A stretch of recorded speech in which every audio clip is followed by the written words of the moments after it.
guys, today we're going to talk about the money funnel explained. I'm going to explain to you in this video how I made my money, the different streams of revenue. I'm sure you've heard that referred to also. It's like the money funnel and why it's important. So I'm going to give you an example real quick about my life and how it started. So very quickly, for those of you who don't know about me, my name is George Packard. I'm from a small town in nowhere in Antigo, Wisconsin, but I've managed to create several streams of revenue that come in, and they've never been by get-rich-quick schemes. So don't think for a second that I'm here to try to teach you something that you can't do on your own, or I'm trying to sell you a book or whatever. That's not the case at all. So please stay tuned. I'll show you how I got to be financially independent, and you can do the same thing if you listen to some of the things that I've done. Hopefully it'll help you get there, okay? All right, so number one. Kind of like a mixed basket of stocks. I was always told early on, if you get involved in the stock market, and this is not about stocks, so don't click off, but I was always told, never put all your eggs in one basket.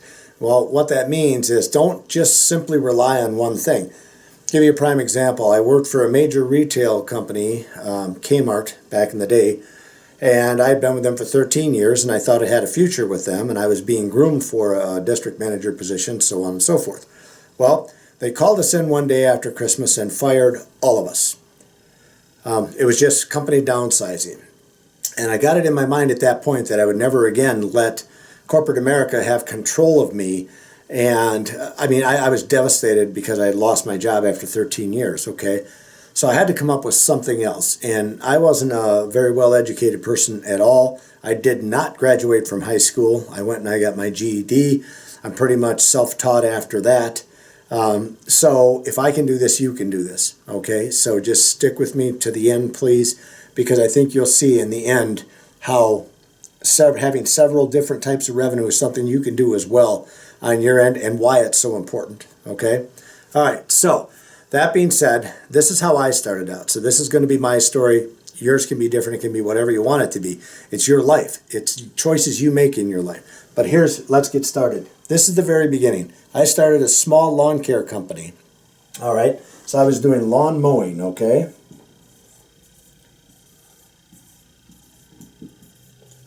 So here, I'm just going to put an L in here. Lawn mowing. That's where I started. Had a little bit of money. Whatever profit we were making out of lawn mowing, we took that profit and we put it right back into the business. What I did is I started another company, all right? And that was called landscaping.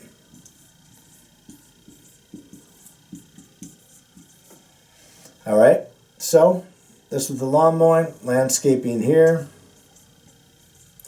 Now, what you'll notice happening all the time in a sales funnel is because all these streams of revenue and the things that I have done create revenue and streams of it as they come into this funnel. And you'll notice how the funnel gets wider all the time. Starts out very small, gets bigger, gets super big at the top, and it just keeps going. And I'll tell you how to get there, so just follow along. So, started out with the lawn mowing, did well with it. I could have taken that money, went and bought a new truck with it or something like that, but I just invested more in equipment, and I knew getting into landscaping I would need more equipment. I started out renting first, then I would buy my equipment, and there's a lot of different things, a whole nother video. I'm just touching base on the sales funnel. So I started this business.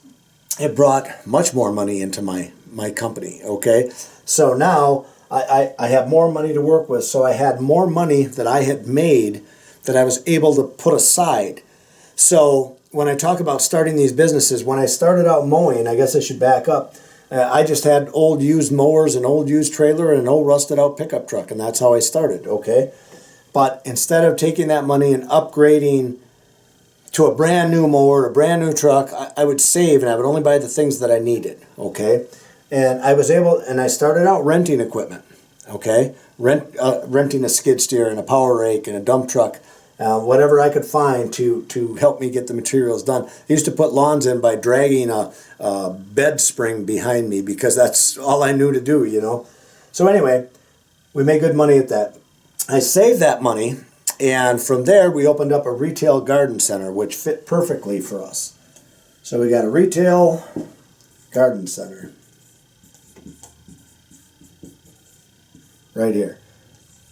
All right, garden center.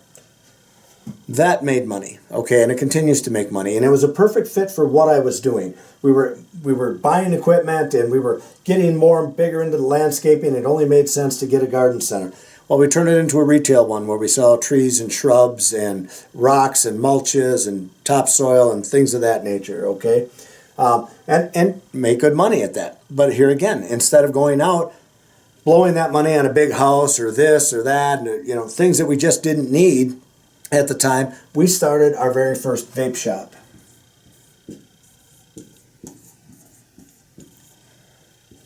Our first vape shop. Right here. Before the government got all haywire over it, and it's all big tobacco, by the way, that produces all those ads, but that's a whole other story.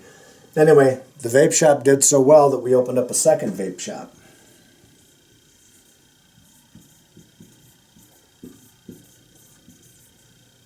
Right here. Vape shop.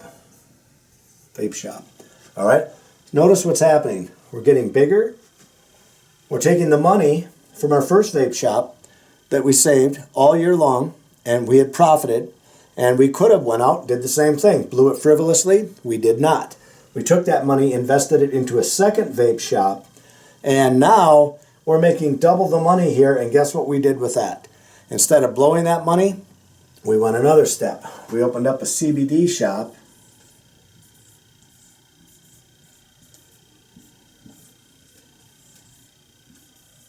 Okay.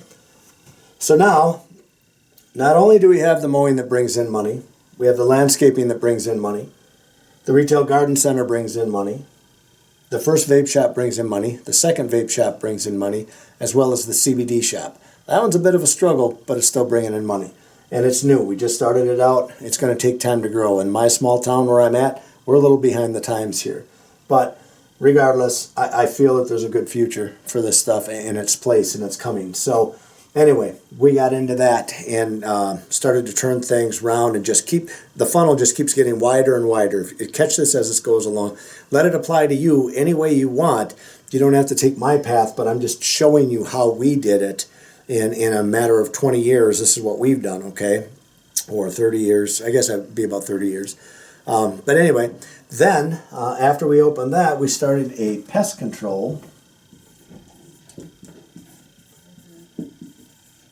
business called the Mosquito Police, which this video is sponsored by the way. So the Mosquito Police did so well that our business model was so well, we decided to franchise the business, which is totally a whole new business all on its own, believe me. So we did the Mosquito Police franchise. And guess what that brings in? Money.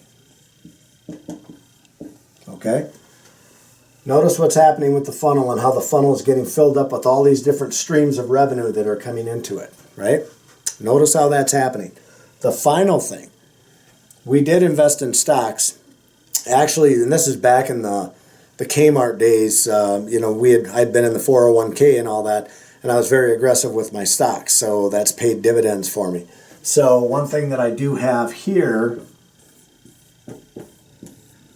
is I have money in the stocks. In the stock market. Okay? What this boils down to is 9 different sources of income that are coming in. Some people have one business, they do it really, really well, and they make a ton of money. They make a gazillion dollars doing it. You've all seen it. You've all heard of these people that are making these big bucks everywhere. That's fantastic. This is what's worked for me. I never went to college. Like I said, I'm pretty much self-taught. My wife and I have worked very hard in our family. Our kids are always a part of this. And all the way up, the kids used to help with the mowing and the landscaping and the garden center and even help with the vape shops and stuff. My kids are still very active doing a lot of that stuff. And so we've always been about a family business. Now, the cool thing about this and why it's so important, the cool thing I have something to leave my kids when all is said and done. There's a lot of things here that, my kids will benefit from after my wife and I are long and gone. Same thing with the grandbabies, whatever. I would never have had that opportunity if I didn't start doing these things, taking these steps and taking that money that we had made and just keep reinvesting it. I feel the best investment you could possibly make, I don't care who you are or what you do, the best investment is in yourself, okay? The stock market, scary as hell. I know years where we lost $20,000, $30,000, $40,000 in 1 year. This is back when the recession hit, I believe in '08. And then it took a while for that to bounce back up, but it has bounced way back up and we've made a lot more off that, okay? So stocks are doing well for us now, but there was a time when it wasn't, but that's a risk. I told my wife early on, I said, if we are going to take a risk on anything, I would rather risk it on ourselves because I trust me. I know I'm going to get up and work hard every day. I know my wife's going to get up and work hard every day. So I know that versus me giving some online guru $50,000 or $20,000 or even $5,000 and saying, here, make me wealthy because that's what you promised me. Okay? They don't give two shits about you. I'm going to do a video on that coming up too, but those people don't care about you. They really don't. What they care about is lining their own pockets. What I'm trying to do is help you understand the sales funnel and different streams of revenue and why they're important to you. Here's a prime example also. If you get sick, I'm sure a lot of you have heard me say this over and over again, and I do this out of repetition because I need to drive it through your head. If you get sick, something happens to you and you can't work anymore, if you're the breadwinner of that family, you're the guy bringing all the money in, that money stops, okay? If your wife gets sick, that money stops a lot because you're spending time with her. It's going to affect your business. If your parents get ill and you have to help out with them, this is something I'm just now realizing that's coming up with my wife's parents and my parents, where we're having to contribute a lot of time with them. Thank goodness that we have different sources of revenue coming in and we have super great people that work for us that help us achieve these things and help us reach all these goals, okay? But the bottom line is if we hadn't done it, we wouldn't have this. If you want to feel comfortable working for a company like Kmart or Walmart or any of the rest of these companies, you think that there's job security there. There isn't. So, and I know this, I've been down that road and I've watched a lot of people that were higher up than me that had 30 years with companies and get kicked to the curb. I've seen this happen over and over again. That's why I feel it's important to start different things and work at those. And there's been things that we've done in between here that were not successful, okay? I can tell you right now that the CBD shop right now, I mean, this thing is just now starting to make money and we've been open for, I don't know, maybe 3 months, something like that, but it's just now starting to make money. So this takes time, and I know that. But there's been businesses that I've been in that have failed, okay? And I did hunting videos. My brother and I tried to make them, and for numerous reasons that failed. But there's things that I have tried that have not worked. But one thing's certain. If you don't try, the only thing that is certain, as a matter of fact, is that you will get nowhere. Every time when you're working a job stands for just over broke. Every time when you work that job, in my opinion, when you get a raise, the cost of living goes up, and it usually takes out that raise you just had. Okay, so you're right back down to here. I remember being at Kmart, and every year when I would get my maximum raise, the cost of living would go up. All they did was even each other out. I wasn't bringing home any more money because the cost of my insurances and everything, groceries and everything else was going up so much, and taxes. I wasn't getting anywhere, okay? And that's what made me start doing the streams, okay? Creating the funnel. And again, this is my funnel. This is something my family and I have done. You could do something similar, and I hope that you do. This has been George Packard with the Mosquito Police. Don't forget to leave me your comments down below. Like it, subscribe if you'd like to see more videos like this, and comment below. If you like this video, tell me what you like about it. If you want to see more, or if there's something else you'd like to see, let me know. I'll try and do a video on it. As always, thanks for watching.